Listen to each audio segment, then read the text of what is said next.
귀한 그 말씀 진실로 생명의 말씀이 나의 길과 믿음 밝히 보여주니 아름답고 귀한 말씀 생명샘이로다. 아름답고 귀한 말씀 생명샘이로다. 아멘. 할렐루야.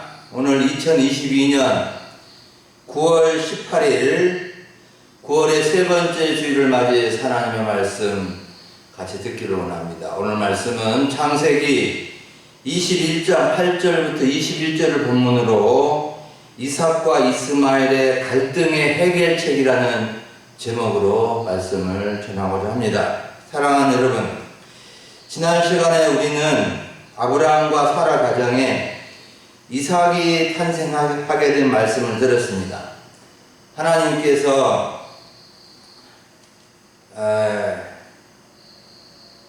아브라함 100세와 사라 90세에 약속하신 대로 25년 만에 이삭을 주셨습니다.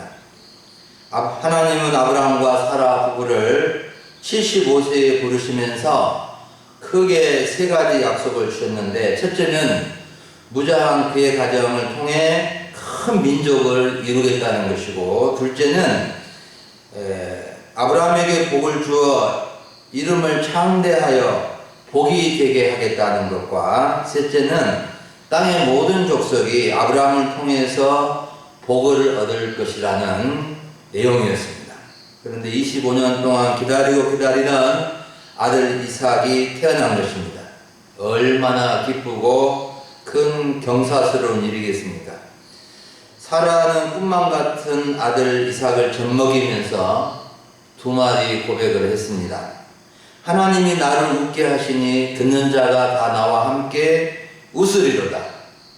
사라가 자식들을 젖먹이겠다고 누가 감히 아브라함에게 말하였겠는가? 아브라함과 사라는 눈만 뜨면 웃음이라는 이름의 뜻을 가진 이삭을 보면서 싱글벙글하고 시간 가는 줄 모르면서 보냈을 것입니다. 하지만 이 가정에 아픔과 갈등과 근심이 찾아오게 된 것입니다. 사랑하는 여러분, 믿음으로 사는 우리의 삶이 항상 기쁨만 있는 것은 아닙니다. 때로는 가까이 있는 사이에서, 또 믿지 않는 사람과의 관계에서, 또는 믿는 사람들과의 관계에서 원치 않는 크고 작은 다툼으로 갈등과 근심거리들이 생겨날 수도 있다는 사실입니다. 오늘 우리는 아브라함과 사라 가정에 찾아온 갈등을 살펴보고 하나님께서 주신 해결책을 통해서 교훈을 얻고자 합니다. 첫 번째로 살펴볼 점은 큰 잔칫날에 있었던 이삭과 이스마엘의 갈등입니다.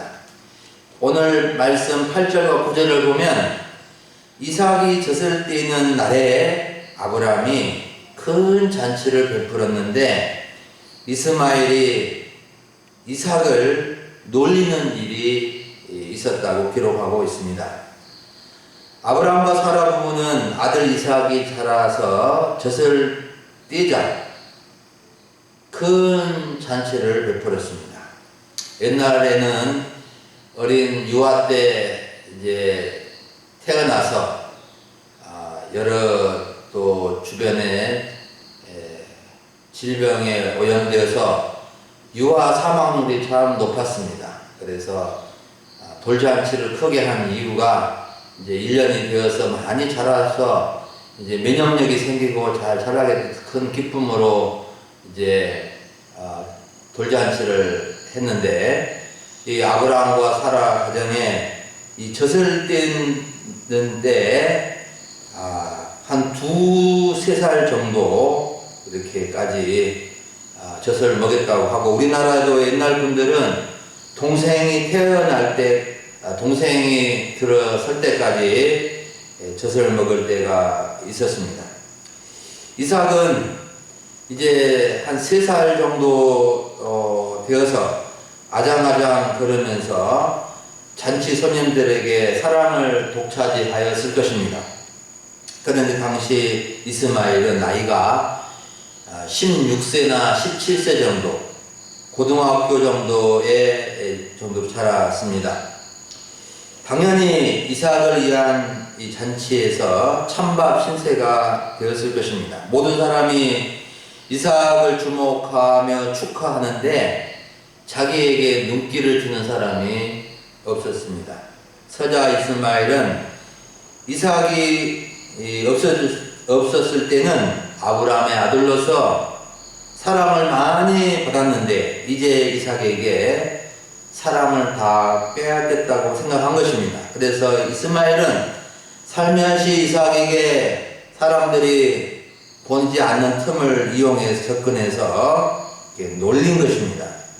여기서 놀린다는 말이 참 중요한 말인데, 이전 성경에서는 개역 한글에서는 희롱하였다고 번역되어 있습니다. 멸시하다, 비웃다는 의미에 핍박했다는 뜻도 담겨있는 단어입니다. 그러나 이스마엘이 장난기가 섞인 놀림이 아니라 고의적으로 악심을 품고 동생 이삭을 멸시하며 핍박을 한 것입니다. 나이 16, 17이 되면 지금 고등학생쯤 되는데 옛날에는 결혼할 나이여서 알 것은 다 아는 수준입니다. 이스마엘은 아버지 본부인의 아들 이삭의 등장으로 자신의 존재 일체에 대한 불만이 쌓여왔는데 이제 오늘 큰 이삭을 향한 큰 잔치날에 어찌 보면 폭발을 해서 놀리면서 핍박을 한 것입니다. 사랑하는 여러분, 이삭과 이스마엘의 다툼과 갈등은 단순히 어린아이들의 싸움이 아닙니다. 이삭과 이스마엘의 싸움은 부모들에게도 큰 영향을 미치게 되었고 그들의 장래에도 큰 영향을 미치게 된 것입니다. 사도 바울은 이삭과 이스마엘의 갈등에 대하여 갈라디아서 4장 22절부터 31절에서 분명하게 해설을 해주고 있는데 이스마엘은 여종의 자녀로 육체를 따라 난 자식이고 이삭은 자유 있는 여자의 자녀로 약속으로 태어났으며 육체를 따라 난 이스마엘이 성령을 따라 난 이삭을 박해하였듯이 오늘날에도 믿지 않는 자들이 믿는 자들을 핍박하게 된다는 것을 이렇게 말씀해 주고 있습니다. 여러분, 이삭과 이스마엘의 갈등은 육체를 따라 난 자와 약속을 따라 난 자 사이의 갈등이며 육체를 따라 난 자는 성령을 따라 난 자를 이렇게 놀리고 박해하게 된다는 것입니다. 우리는 약속의 자녀로 이 땅을 살아갈 때 육체를 따르는 사람들로부터 때로는 비웃음과 놀림과 박해를 받을 수 있다는 것을 알아야 됩니다. 우리 앞에 직접 놀리고 비웃는 사람들은 없을지라도 교회를 비웃고 조롱하고 박해를 하는 경우가 있습니다. 지금은 그런 경우가 노골적으로는 없었지만 옛날에 우리나라 초창기 선교사님들에 의해서 복음이 들어왔을 때 참으로 교회가 많은 박해를 받았고 많은 어려움을 겪고 이렇게 서양 귀신을 믿는 사람들이다 이렇게 해서 교회가 박해를 많이 받았습니다. 여러분, 우리가 이렇게 믿지 않는 사람들이 믿는 사람들을 박해할 때 우리는 어떻게 해야 할까요? 우리 예수님께서는 마태복음 5장 11절과 12절에서 나로 말미암아 너희를 욕하고 박해하고 거짓으로 너희를 거슬려 모든 악한 말을 할 때에는 너희에게 복이 있으며 하늘에서 상이 크다고 말씀해 주고 있습니다. 또 사도 바울도 로마서 12장 14절에서 이렇게 말씀해 주고 있습니다. 너희를 박해하는 자를 축복하라. 축복하고 저주하지 말라고 말씀해 주고 있습니다. 그러므로 우리는 혹시라도 믿지 않는 사람들로부터 놀림을 받고 비웃음을 받을 때 같이 욕하지 말고 오히려 축복하는 마음을 가지고 그 사람이 자신이 잘못됐다는 것을 알고 회개할 수 있는 기회를 주어야 하는 것입니다. 두 번째로 오늘 본문에서 살펴볼 점은 아브라함과 사라의 불화와 근심입니다. 10절과 11절을 보면 아브라함과 사라가 이삭이 이스마엘에게 놀림을 받는 일로 인해서 불화가 생기고 아브라함은 큰 근심에 쌓이게 된 것을 볼 수가 있습니다. 사라는 그토록 사랑하는 아들 이삭이 곁뛰는 날, 큰 잔치가 있는 날에 첩의 소생 이스마엘에게 놀림을 받고 비웃음과 조롱을 받고 있는 이삭의 모습을 보고 견딜 수 없는 분노를 터뜨립니다. 10절 말씀을 봅니다. 그가 아브라함에게 이르되 이 여종과 그 아들을 내쫓으라. 이 종의 아들은 내 아들 이삭과 함께 기업을 얻지 못하리라. 사라 사모님이 대단히 화가 난 것입니다. 여보, 당장에 이 여종 하갈과 그 아들 이스마엘을 우리 집에서 쫓아내시오. 이 종의 아들은 내 아들 이삭과 함께 우리 기업을 하나도 얻지 못할 것이요. 이 종년과 이 종년의 아들이라고 기록되어 있지 않지만 그토록 분개하면서 당장에 내쫓으라고 남편 아브라함에게 화를 냈습니다. 이때 아브라함은 이스마엘도 자기가 낳은 아들이었기에 사라의 말을 듣고 매우 근심하게 됩니다. 이삭이 태어나기까지 이스마엘은 비록 첩에게서 낳은 아들이지만 아브라함의 사랑을 받으며 이렇게 16세, 17세 정도까지 자란 아들입니다. 그런데 이삭을 낳은 아내가 당장에 집에서 내쫓아내야 한다고 하니 이럴 수도 없고 저럴 수도 없어서 큰 근심에 쌓이게 된 것입니다. 사랑하는 여러분, 아브라함과 사라 부부의 불화와 근심을 보면서 우리는 무슨 교훈을 얻어야 할까요? 단순히 애들 싸움이 어른 싸움 된다는 교훈일까요? 이 정도의 수준이라면 성경에 기록되지 않았을 것입니다. 아브라함과 사라 부부의 불화와 근심이 주는 교훈은 자업자득입니다. 자기들이 저지른 일의 결과로 스스로 돌려받은 것입니다. 아브라함에게도 사라에게도 책임이 있습니다. 아브라함과 사라 부부는 하나님께서 주신다고 하신 약속의 자녀를 기다리지 못하고 16년 전에 사라가 자신의 여종 하갈을 아브라함에게 주었고 아브라함은 이것은 하나님의 뜻이 아니요 더 기다려야 하고 하면서 거절하지 않고 모른 채 하고 여종을 첩으로 받아들여서 이스마엘을 딱 낳게 된 것입니다. 우리는 사라가 아이들 때문에 너무나 흥분해서 여종과 이스마엘을 당장에 내쫓아내고 이삭과 함께 기업을 얻지 못한다는 말에 사라가 너무한 것이 아닌가, 너무 인정이 없지 않는가, 좀 사모님으로서 넓은 마음을 품어야 될 텐데 너무한 것이 아닌가 라는 생각을 가질 수도 있습니다. 사라가 매몰차게 여종 하갈과 그의 아들 이스마엘을 당장에 내쫓으라는 것은 금쪽 같은 아들 이삭을 놀리고 희롱한 것 때문만은 아닙니다.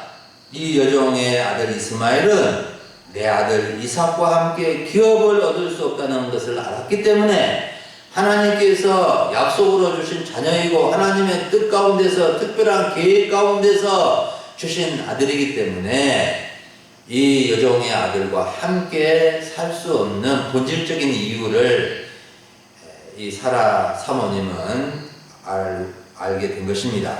우리가 여기서 알아야 할 것은 이삭과 이스마엘이 둘 다 약속의 자녀가 될 수 없고 둘 다 기업을 물려받을 수 없다는 것입니다. 이삭은 약속의 자녀이고 이스마엘은 육체를 따라 인간적인 방법으로 얻은 자녀입니다.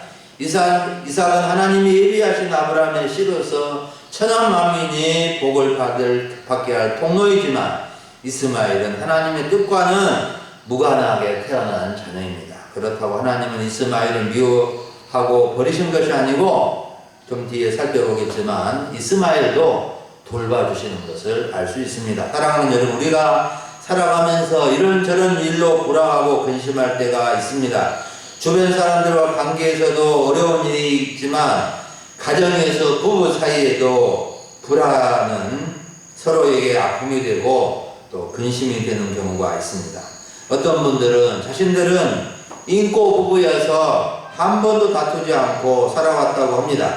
어찌 보면 부부가 다툴 수밖에 없는 존재입니다.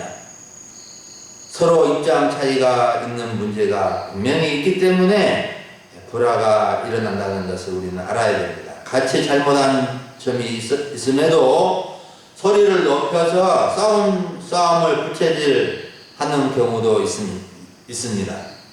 여러분, 우리가 여기서 중요하게 교훈을 삼아야 할 점은 이런저런 문제로 불화할 수 있는데 일반적인 것은 져주고 이해하고 품어주는 자세를 가져야 하지만 신앙적인 문제, 나의 믿음에 대한 문제에 대해서는 타협을 하거나 양보하는 것은 옳지 않는 결과를 초래하게 되는 것입니다. 가령 남편이나 아내가 오늘 교회 가지 마시오, 할 일도 쌓여있고 이렇게 당장에 일을 하지 않으면 내일 어찌단 말이오, 맨날 교회 가면서 하루 쉰다고 어떻게 되겠는가, 누구누구는 자주 빠지더만 왜 당신은 그렇게 유별나게 한 번도 안 가지고 가려고 그래요? 이렇게 말을 할 때 어떻게 해야 되겠습니까? 나는 주님은 지금까지 나를 한 번도 실망시키지 않으셨는데 나는 주님을 실망시킬 수 없어. 나는 무슨 일이 있어도 나의 신앙을 지켜야 하여 우리 하나님 앞에 가서 예배하는 것이 나는 목숨같이 중요하여. 이렇게 말한다면은 얼마나 아름다운 싸움이겠습니까? 이런 부부 싸움이라면은 참으로 아름다운 싸움입니다. 하나님은 이런 신앙적인 불화에 개입하시고 도와주시는 것입니다. 신앙적인 문제로 타협하면 둘 다 소경이 되어 둘 다 구덩이에 빠지게 되는 것입니다. 우리 금요소망교회 성도님들은 화목한 가정을 이루시되 영적인 문제로, 신앙적인 문제로 지혜롭게 싸워서 이길 수 있기를 바랍니다. 마지막으로 세 번째 살펴볼 것은 하나님의 해결책과 아브라함의 순종입니다. 12절부터 21절을 보면 하나님은 아브라함과 사라 가정의 불화와 근심 문제에 개입하셔서 도와주시는 것을 볼 수가 있습니다. 하나님께서는 아브라함과 사라 부부가 이삭과 이스마엘의 갈등으로 촉발된 가정 불화의 해결책을 알려주시고 아브라함은 하나님의 해결책에 따름으로 큰 근심거리가 해결되는 은혜를 받게 되었습니다. 하나님이 아브라함에게 말씀해 주신 해결책은 무엇입니까? 크게 두 가지입니다. 하나는 내 아내 사라의 말을 다 들어주라. 이삭에게서 나는 자라야 네 씨라 부를 것이라. 다른 하나는 여종과 그의 아들 이스마엘 때문에 근심하지 말라. 여종의 아들도 내 신이 내가 그로 한 민족을 이루게 하여 잘 살도록 하겠으니 근심하지 말라는 것입니다. 아브라함은 하나님께서 말씀해 주신 해결책에 어떤 토시도 달지 않고 더 근심하지 않고 순종하는 것을 볼 수 있습니다. 아브라함은 아침에 일찍 일어나서 떡과 물 한 가죽 부대를 가져다가 하갈의 어깨에 메어주고 이스마엘을 데리고 집을 나가도록 이렇게 하는 것을 볼 수 있습니다. 다른 종이나 재물을 전혀 주지 않고 떡과 물 한 통을 주면서 집을 내보내는 아브라함의 마음은 착착하였겠지만 근심하지 말라는 하나님의 말씀과 하나님이 살아가게 하실 것이라는 말씀을 믿고 보내는 결단을 하였습니다.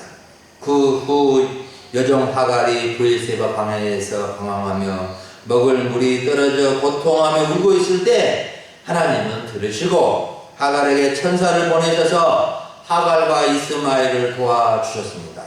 하나님께서 하갈과 이스마엘을 어떻게 도와주셨습니까? 18절, 21절을 보면 크게 세 가지 면에서 도와주십니다. 첫째는 하갈의 아들 이스마엘이 큰 민족을 이루게 된다는 꿈을 주심으로 도와주십니다. 둘째는 하갈의 눈을 밝혀 샘물을 보게 하심으로 하갈을 도와주십니다. 셋째는 함께 해주심으로 매사를 도와주시는 것을 알 수 있습니다. 하나님은 사라와 이삭만 도와주시는 것이 아니라 하갈과 이스마엘도 도와주시는 것을 알 수 있습니다. 비록 아브라함과 사라가 잘못을 해서 복잡한 문제를 만들어 놓았음에도 불구하고 하나님은 수습해 주시고 해결해 주신 것입니다. 사랑하는 여러분, 하나님은 아브라함과 사라의 부부의 정말 어려운 문제, 불화를 일으켜 큰 근심이 쌓인 이 문제를 원만하게 해결해 주셨습니다. 하나님은 우리 인간사에 여러 가지 문제, 복잡하고 어려운 문제를 할지라도 해결하지 못할 것이 없으시는 분이십니다. 비록 인간들이 실수하여 문제를 자초하였을지라도 하나님은 해결책을 갖고 계시는 분이십니다. 이런 문제는 누구도 해결할 수 없다. 나의 문제는 내가 해결해야지. 누가 해결해 줄 수 없단 말인가? 누가 해결해 줄 수 있단 말인가? 하는 분들이 없으시기를 바랍니다. 아무리 하나님께서 해결책을 갖고 계시지만 우리가 반응하지 않으면 아무 소용이 없습니다. 하나님께서 아브라함에게 이렇게 하라고 하였을 때 아브라함이 가만히 있고 순종하지 않았다면 아브라함과 사라 가정의 그 근심 불안 문제는 해결되지 않았을 것입니다. 여러분, 우리 하나님의 해결책을 받으려면 하나님 앞에 나가야 합니다. 근심을 하더라도 하나님 앞에서 하는 것이 중요합니다. 스스로 근심하고 도울 수 없는 사람 앞에서 근심을 쏟아놓으면 해결이 되지 않습니다. 하나님 앞에 근심하게 되면 하나님께서 해결할 수 있는 생각을 주시고 말씀을 주실 것입니다. 이때 순종해 보는 것입니다. 저도 목회를 하면서 가정생활을 하면서 크고 작은 근심거리들이 있습니다. 어떤 때는 잠을 자지 못할 때도 있습니다. 그런데도 하나님께서 도와주시고 해결해 주시는 것을 많이 경험하게 됩니다. 사랑하는 성도 여러분, 우리 금일 소망교회 성도님들은 살아가면서 크고 작은 갈등이나 문제나 어려움들 가운데서 하나님이 함께 하시고 해결해 주시고 도와주시는 경험을 많이 할 수 있기를 간절히 바랍니다. 오늘 주일 오전에 우리는 이삭과 이스마엘의 갈등의 해결책이라는 주제로 하나님의 말씀을 들었습니다. 큰 잔칫날 이삭과 이스마엘의 갈등이 어떤 내용인지, 아브라함과 사라 부부는 아들 이삭이 젖을 때는 기쁜 날에 왜 불화하며 큰 근심을 하게 되었는지, 도저히 해결할 수 없는 문제 앞에 전전긍긍하고 있는 아브라함과 사라 가정에 하나님은 어떤 해결책을 주셨고 아브라함은 어떻게 순종해서 해결을 받았는지를 우리는 살펴보았습니다. 여러분, 우리는 믿음의 가정에도 믿음의 사람에게도 갈등이 있고 문제가 있다는 것을 알고 해결의 길을 알아야 합니다. 갈등과 문제가 있는데 해결책을 모르면 더 큰 문제가 될 수 있는 것입니다. 여러분들에게 기쁘고 감사한 일이 있을 것입니다. 또 자녀들의 모습을 보며 근심하게 될 때도 있고 부부간의 의견 충돌로 불화와 근심이 있을 수도 있습니다.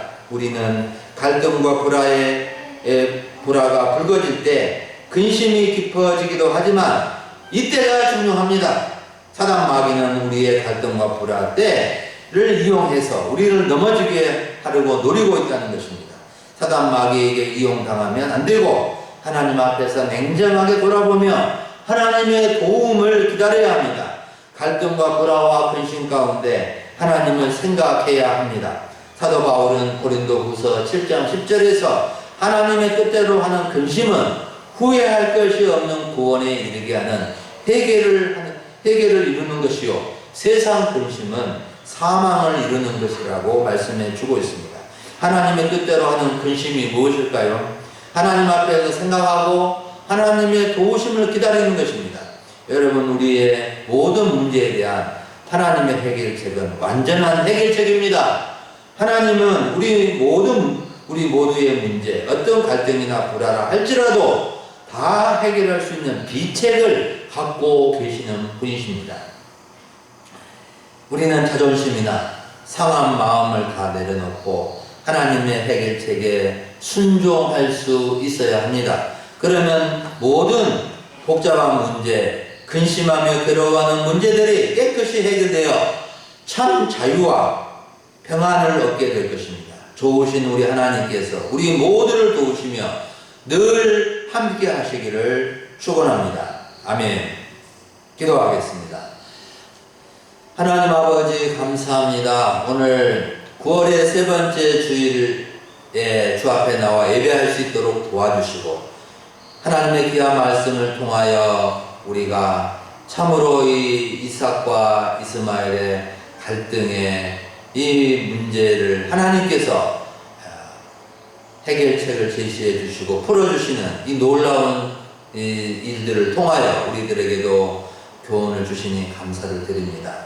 하나님 아버지, 참으로 우리가 또 신앙적인 문제, 또 가정에서 아버지 벌어지는 문제 앞에서 서로 불화하고 다투고 갈등하고 근심이 깊어지는 그러한 일들 속에도 있지만 주님, 저희가 하나님 앞에서 그것을 생각하고 고민할 때 주님 찾아오셔서 그 문제에 개입해 주시고 해결해 주심으로 하나님 아버지 근심이 변하여서 기쁨이 되고 정말로 맺힌 것이 풀어져서 완전한 해결을 보는 은혜가 있기를 간절히 원합니다.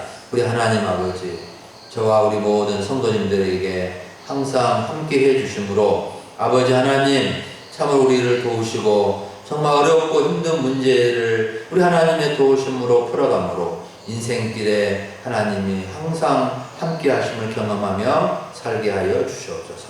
감사를 드리옵고 우리 주 예수님의 이름으로 기도합니다. 아멘.